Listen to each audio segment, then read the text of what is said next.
ప్రేమించుకుంటే ఈ జై కామరాజు వడయారు కొడుకును కొడతారా? ఒక్కొక్కని నా రోడ్డు రోడ్ల కింద పెట్టి అప్పడనిన్నట్లు నడిపేస్తాను. నేను మంచికి కన్నడ కంటి ఇవ్వను, చెడుకు చందన స్మగ్లర్ వీరప్పన్ని.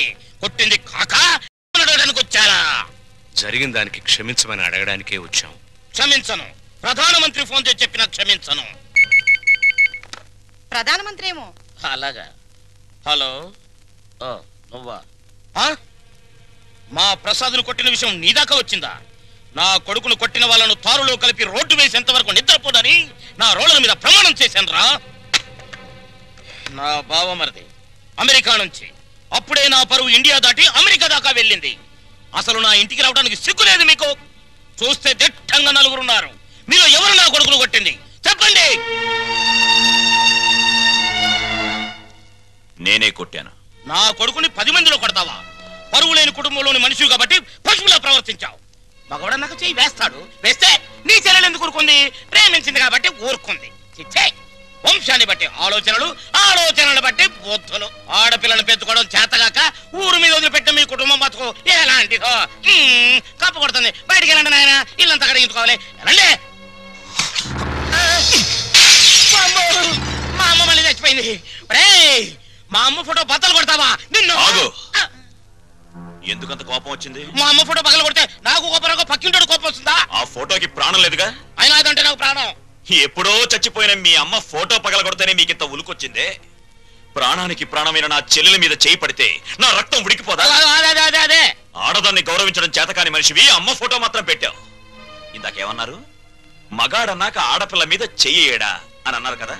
నేను ఇప్పుడు మీ పెళ్ళ మీద చెయ్యేస్తాను. మగాడే కదా, పోలే మీరు ఊరుకుంటారా? రంగా, అమ్మా క్షమించమ్మా. అంతేనమ్మా, అంతే. దోపిడీలు చేసేవాళ్ళు, మద్దతులు చేసేవాళ్ళు, మానభంగాలు చేసేవాళ్ళు దర్జాగా తలెత్తుకు బతుకుతున్నారు. కానీ ఆడపిల్లల్ని కన్నవాళ్ళు మాత్రం తలెత్తుకు బతకలేకపోతున్నారు. అదండి ప్రపంచం. వస్తాం సార్, వస్తాం. ఇందాక మీరు కడుక్కోవాలన్నారుగా, మర్చిపోకుండా ఫినాయిల్ తో కడుక్కోండి. వదన్నా. అమ్మా, నీకో శుభవార్తే. నీ మనవడికి రఘురామయ్య గారి అమ్మాయితో పెళ్లి కుదిరింది. అవును, ఈ రఘురామయ్య గారే. ఓకేను.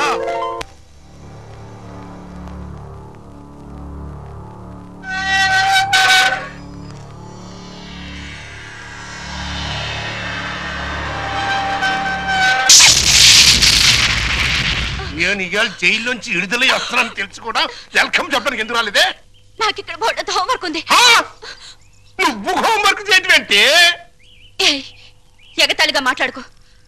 ఆ రఘురామయ్య గారింటికి మన కూతురు కోడలుగా పంపడానికి ఇక్కడ నేను ఎన్ని తంటాలు పడుతున్నానో నీకేం తెలుసు? నా గర్భశత్రు ఇంటికి నా కూతుర్ని కోడలుగా పంపిస్తావా? మన జీవితానికి విలన్ అనుకున్న వాడింటికి నాగుపావుని వదిలావనుకో, ఊహించుకో.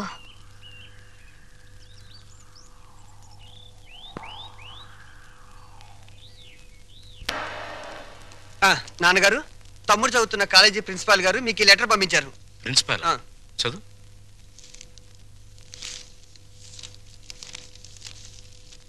గౌరవనీయులైన రఘురామయ్య గారికి నమస్కారములు. మీ అబ్బాయి రవి గురించి ఒక ముఖ్యమైన విషయం మాట్లాడాలి. బయలుదేరి వస్తే ఒక ఆత్మహత్యను నివారించిన వారు అవుతారు. ఇట్లు భవదీయుడు Bhavani Prasad, principal, MRC college.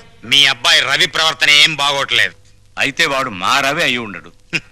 తమ పిల్లల గురించి పెద్దండ్రి అలాగే అనుకుంటాడండి. కానీ మీ వాడు సామాన్యుడు కాదు. కొత్తగా చేరిన స్టూడెంట్స్ ని ర్యాగింగ్ చేయటం, ఆడపిల్లల్ని అల్లరి చేయటం, లెక్చరర్స్ ని ఏడిపించడం. మా ప్రిన్సిపాల్ గారిని కూడా ఏడిపిస్తున్నాడండి. ఎస్, మీరు మా వాడి మీద వేస్తున్న అభాండాలు నమ్మలేకపోతున్నామండి. వాట్? నావి అభాండాలా? What do you mean by that? అది కాదు రంగా, నువ్వు ఊరుకో. సార్, మా వాడు. నో నో నో నో, మీరు వెళ్ళి కాసేపు ఆ పక్కన వెయిట్ చేయండి. నేను మీ వాడిని పిలిచి విచారిస్తాను. అతనేమిటో అతని ప్రవర్తన ఏమిటో మీకే తెలుస్తుంది. ప్యూన్, ఇవన్నీ ఒట్టి గ్యాస్ కవర్లే. రవి గారు, మిమ్మల్ని ప్రిన్సిపాల్ గారు పిలుస్తున్నారు. ఏంటి పిలిచారట? What is the matter? మొన్న కాలేజీలో కొత్తగా చేరిన సుబ్బారావు అనే కుర్రాడిని ర్యాగింగ్ చేశాం. ఫలితంగా అతని కాలు విరిగిపోయింది. దానికి నీ సమాధానం ఏంటి? పుత్తూరు వెళ్ళి కట్టించుకోమనండి. కొత్తగా కాలేజీకి వచ్చిన వాళ్ళని ర్యాగింగ్ చేయటం పాత రోజుల నుంచి వస్తున్న ఆచారం. దానికి ఇప్పుడు విచారణ ఏంటండి నా బొంద? ఆ కుర్రాడి సంగతి అలా ఉంచు. రాణి అనే అమ్మాయితో నువ్వు తిరగటం అందరికీ తెలుసు. ఆ అమ్మాయి జీవితాన్ని నువ్వు నాశనం చేశావు. ఆ పెళ్లి ఇప్పుడు గర్భవతి. నాకు తెలియకుండా మీకెలా తెలుసు సార్? మీ దగ్గరకు వచ్చి చెప్పుకుందా? Shut up. లేకపోతే ఏంటి సార్, నాలాంటి గ్లామరస్ అబ్బాయికి 10 మంది గర్ల్ ఫ్రెండ్స్ ఉండటం చాలా సహజం.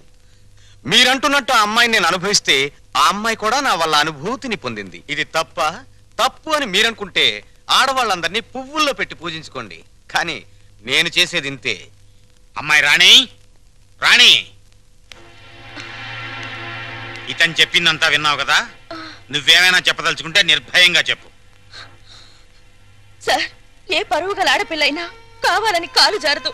ప్రేమించిన వాడు తనే సర్వస్వాన్ని నమ్మించినప్పుడు విచక్షణ పోవచ్చు. నన్నంత నమ్మించి దుర్మార్గానికి హద్దులు ఉండవని నిరూపించాడు ఈ మహానుభావుడు. ఊరుకో అమ్మా, ఊరుకో. ఆ అమ్మాయి అభిప్రాయం నీ అభిప్రాయం తెలుసుకున్నాను. ఇంకా మీ అమ్మా నాన్నల అభిప్రాయం తెలుసుకోవాలనుకుంటే మా ఇంటికి వెళ్ళండి. వాళ్ళు మన క్యారెక్టర్ కి యూ సర్టిఫికెట్ ఇస్తారు. అక్కర్లేదు.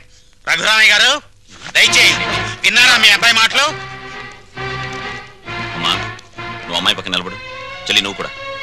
రే, ఇప్పటి వరకు నువ్వు ఆడదాని గురించి మాట్లాడిన మాటలు తిరిగి ఒక్కసారి మాట్లాడు.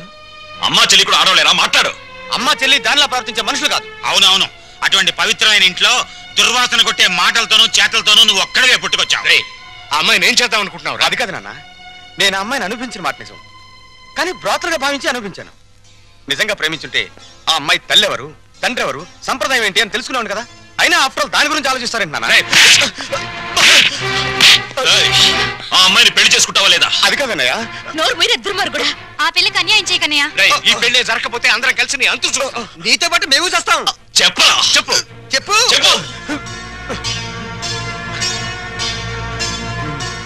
సరే, దండలు తెప్పించండి.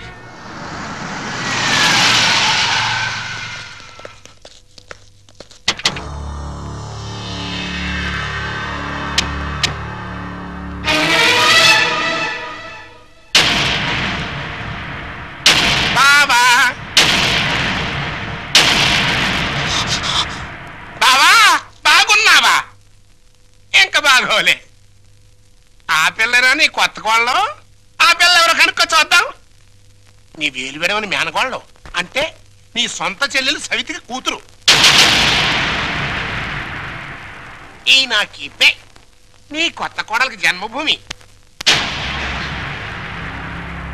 నీకు గుర్తుందా? అప్పుడప్పుడప్పుడప్పుడు నా ముఖం మీద నా కొడుకు చేత తుపుక్కు నుమ్మే ఇచ్చావు. ఇప్పుడు నీకు గుర్తొచ్చి ఉంటుందిలే. ఆ ఉమ్ము అప్పుడే తుడుచుకుంటే పోయింది. కానీ ఇప్పుడు నీ మొహం మీద పడబోయి ఉమ్ము లైఫ్ బాయ్ సబ్బుతో తోవుకున్నా లైఫ్ లాంగ్ సరిగిపోకుండా పర్మనెంట్ గా ఫిక్స్ అయిపోద్ది. అరవబకరా నా కొడక. బైక్ లేకుండానే మీ ఫ్యామిలీ అఫేర్ అంతా ఊరంతా తెలిసిపోద్ది. చూడు, ఇయాల నుంచి నా కూతురు జెండా మీ ఇంటి మీద ఎగురుతా ఉంటుందన్నమాట. ఎప్పుడు ఎగరటం మానేస్తాం అప్పుడు జెండా ఎత్తేస్తాం. ఈ గవర్నమెంట్ కూలిపోద్ది. బావా, గడ్డిని తగలబెడటానికి పెద్ద దివిటి అక్కర్లా, చిన్న అగ్గి పుల్ల చాలు. ఆ అగ్గి పుల్లే నీ కోడలు నా కూతురు అన్నమాట. ఈ రోజు నుంచి ది ఎండ్ కార్డు పడేంత వరకు నా డైరెక్షన్ లో ఇవ్వబోయే కొత్త ట్విస్ట్ అన్నమాట. వచ్చిన పని అయిపోయింది, ఇంకొస్తా అన్నట్టు డాక్టర్. నా సన్ ఇన్ లాని లాక్రమే ఆశీర్వాదం తీసుకుని కానీ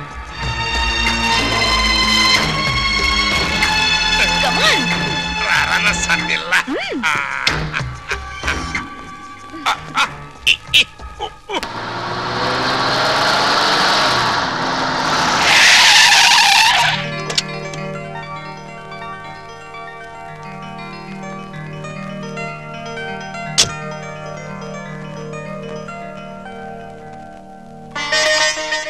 మరి నా ఆడపడుచు లాంఛనమో?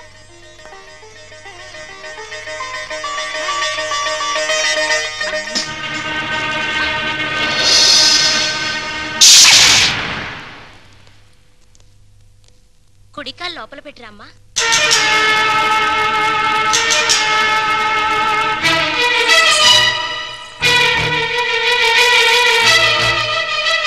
కాదు, కుడికాలు. కీప్ లెఫ్ట్ అన్నారు పోలీసోళ్ళు. అవునవును, కీపు ఎప్పుడు లెఫ్టే. వైఫే రైటు. ఈ జ్ఞానం ఎప్పుడు వస్తుందో. అత్తా మామూలుకు నమస్కరించమ్మా.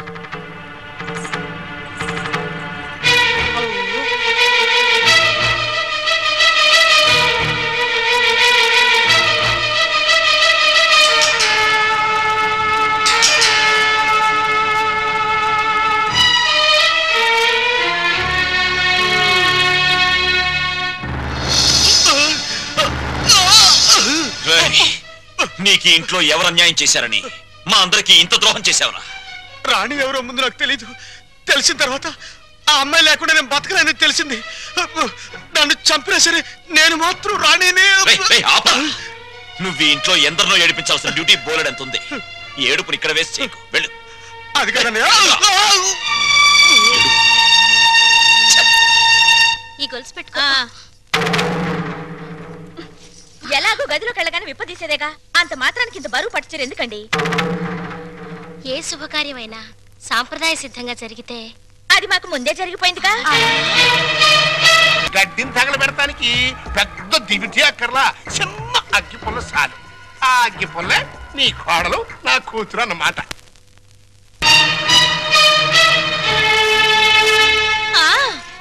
మా అత్తయ్యకి మావయ్యకి అందరికీ తెలుసు. ఆ వీక్ పాయింట్ లీక్ అయ్యాకే నన్ను ఆయనకి తగిలించారు. ఫోన్లేండి, పెళ్లికి ముందు ఏం జరిగినా పెళ్ళయ్యాక ఈ తంతు తప్పదంటే మీకోసం కాసేపు కప్పుకుంటాను.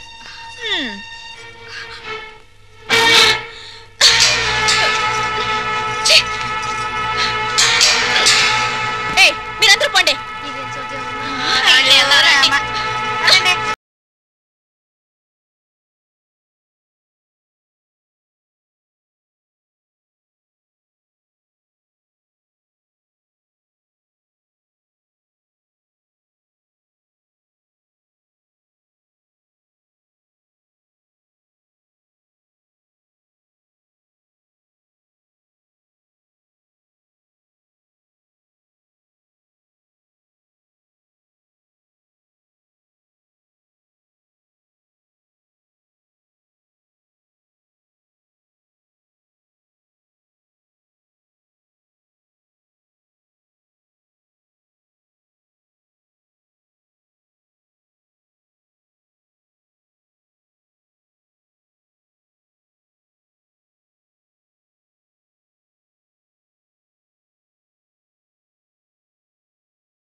పదవిన రోలరు రథమా పదవిన రోలరు రథమా లారి లారి లారి లారి లారి లారి లారి లారి లారి రథమా. ఏమండి పెళ్లి నాటికైనా చేరతావా దీంట్లో? పెళ్లికెళ్తూ కూడా ఈ రోలర్ మీద ఏంటి నాన్న? ఎంచక్క కారులో వెళ్ళొచ్చు కదా. ఓరి యదవా, ఇది అచ్చొచ్చిన రోలరు. 30 ఏళ్ల క్రితం మీ అమ్మని తగిలించుకోవడానికి విజయవాడ నుండి శ్రీకాకుళం వరకు ఈ రోలర్ మీదే వెళ్ళాను. వచ్చారులేండి, ముహూర్తం అయిపోయిన 3 నెలలకు వచ్చారు. ఆ ముహూర్తానికి మా అక్కకు పెళ్లి అయిపోయి నేను బుక్ అయిపోయాను. షటప్ అయిపో. నన్నేమనంటే అప్పుడం అయిపోతావే అన్నవరనుకుంటున్నావే. జై కామరాజు వడయార్ అంటే మైసూర్ రాజేష్ ఆఖరి వంశం అన్నమాట. ఆ తాతలంతా ఏనుగులు ఎక్కారే. ఏనుగులు అయితే మేత బొక్కని ఏనుగుల మేసిన నీ రోలర్ మెయింటైన్ చేస్తున్నాను. పిచ్చిదానా. రోలర్ రథ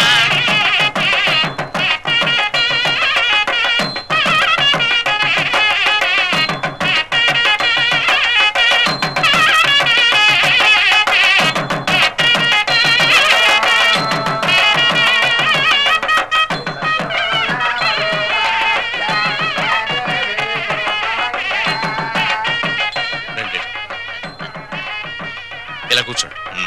ఎక్స్క్యూజ్ మీ, ఒక్క నిమిషం. నమస్కారం. నమస్కారం, కూర్చోండి. బాగున్నారా? 2 లక్షలు. బాబు నువ్వు వెళ్ళి పని చూసుకో.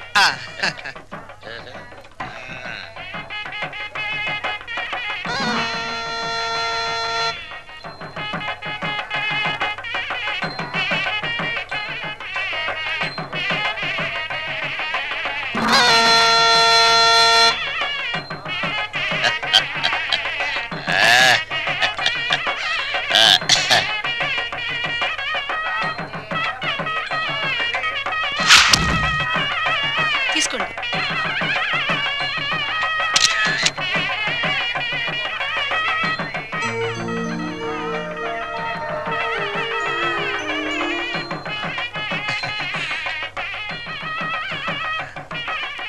అమ్మా ఒక్కసారి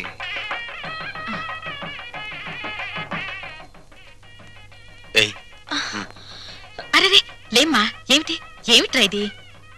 అమ్మా నాన్నల మాట విని చెడ్డగా ప్రవర్తించాను. నన్ను క్షమించండి అత్తయ్య. బుద్ధి వచ్చింది. బాగా బుద్ధి వచ్చిందా? నువ్వు ఊరుకోరా, అవే మాటలమ్మా. ఏదో చిన్నతనం, నిన్నంత మాత్రం అర్థం చేసుకోలేనా? పిచ్చి పిల్ల, లోపలికి వెళ్ళదాన్రా.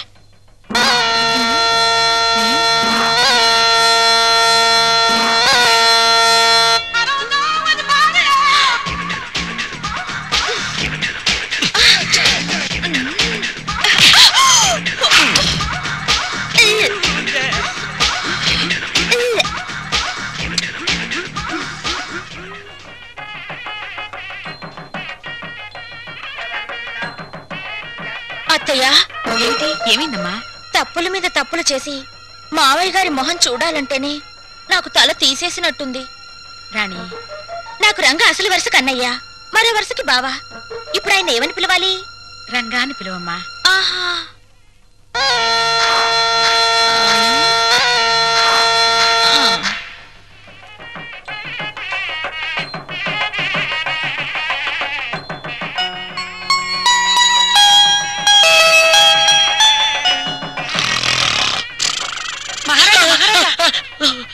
మీరు ఎప్పుడైనా జైలుకి వెళ్ళారా? ఒకే ఒక్క రోజు వెళ్ళాను. అది నా రోలర్ కింద పంది పిల్ల పడితే. అక్కడ కోడికల కొండలరావుని చూసారా? ఆయన ఎవరు? నా మొగుడు. ఆ ఈ చాలు గాని ఇంకా చూసుకోండి. ఏంటది? పెళ్ళి.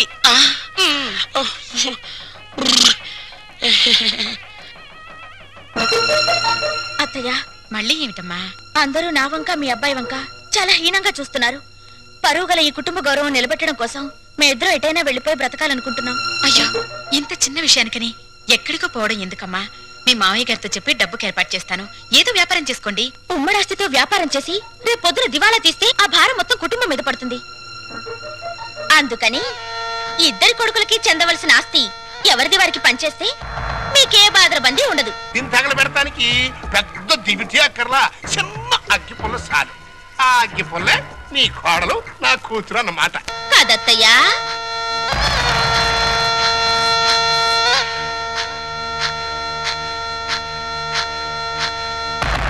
ఈ కొడుకులిద్దరూ దేవాలయంలో గబ్బిలాయిలన్నమాట.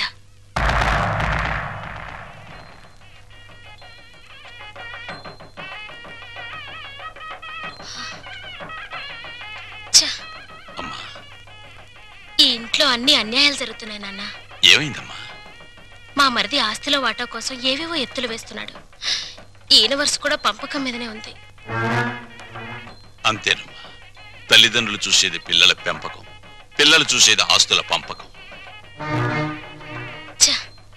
మా మరిది చాప కింద నీరైతే ఈయన జేబులో తేల్లా కనిపిస్తున్నారు.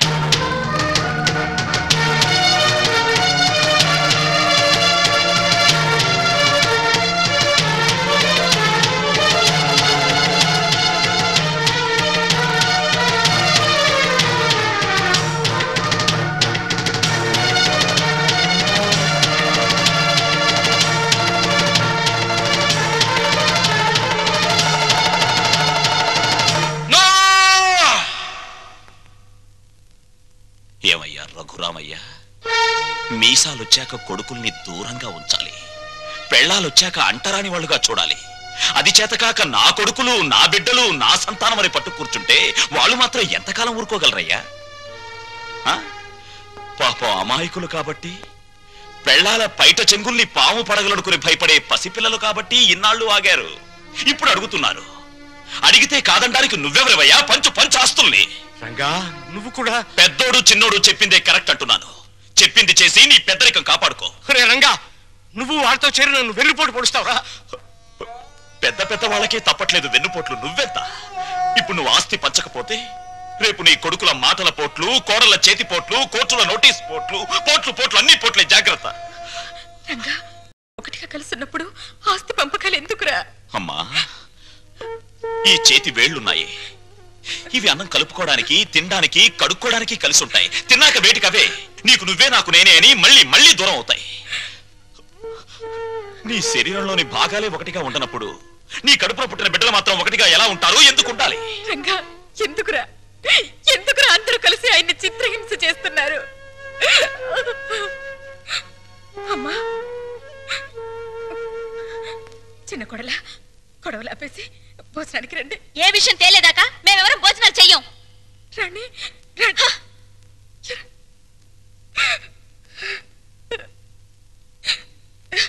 ఏమండి, ఎందుకండి ఈ పట్టుదలలు? వాళ్ళు చెప్పినట్టు చెయ్యండి, ఆస్తి పని చెయ్యండి. పెళ్ళ మాటలు వినడానికి నేను నీ కొడుకులా చావటాను. కానీ ఏమండి, వాళ్ళ మాట వినండి. మనకు పెళ్ళయ్యాక నేను అడిగే మొదటి కోరిక, చివరి కోరిక ఇదేనండి. ఆస్తి పంచలేదన్న కోపంతో రేపు నేను చచ్చాక నాకు తలకొరవ పెట్టకపోతే అది ఎంత బాధో ఆలోచించండి. వాళ్ళు మనిషిని, నువ్వు మనసుని చంపుతున్నారే. వద్దు, నాకు ఈ దరిద్రం వద్దు. అందరూ వినండి, నేను నా ఆస్తిని నా కొడుకులకి పంచుతున్నాను. నిజానికి నా ఆస్తిని 3 భాగాలు చేయాలి. 2 భాగాలు నా కొడుకులకి, 1 భాగం నాకు, నా భార్యకి. పేపర్లు తెచ్చుకోండి, ఈ ఆస్తి మొత్తం పనిచేస్తాను. కానీ ఒక్క విషయం, నా భాగం కూడా నా కొడుకులిద్దరికి దానం చేస్తున్నాను. ఎందుకో తెలుసా? వాళ్ళు ఆస్తి లేకపోతే బతకలేని చవటలు గనక. నాన్నా, మీ భాగం పంచడానికి వీల్లేదు. అది నా ఇష్టం రా. ఆవేశంలో తొందరపడుతున్నావు. బతికున్నంత కాలం బిడ్డలపై ఆధారపడి ఉండాలి. కాకి ఎంగిలి విసురుతారు, కుక్క కన్నం పెడతారు గాని ఆస్తి లేని తల్లిదండ్రులకు ఖాళీ కంచ కూడా వాసన చూపించరు. ఏరా, ఇప్పుడు నీతులు చెప్తున్నావా? ఇందాక నాకు, ఇప్పుడు నా కొడుకులకి వెన్నుపోటు పొడుస్తున్నావా? పంపకాలు పూర్తయ్యేదాకా నువ్వు లోపలికి వస్తే నువ్వు చంపుకు తినంత ఒట్టు. పో బయటికి.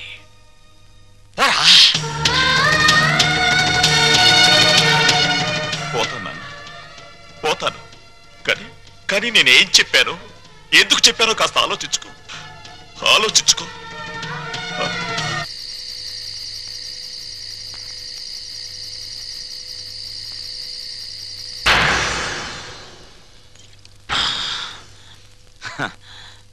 మందుకు పుట్టిన బిడ్డలు బ్రాండీ, విస్కీ, రమ్ము, జిన్ను, సారా, బీరు ఇవేవి తాగినా వచ్చేది ఒక్కటే, కిక్కు. నిషాలో, కిక్కులో, మత్తులో, తూలుడులో, పేలుడులో తేడా లేవు. కానీ ఒక్క తల్లి కడుపున పుట్టిన బిడ్డల్లో ఎందుకున్నాయి తేడాలు?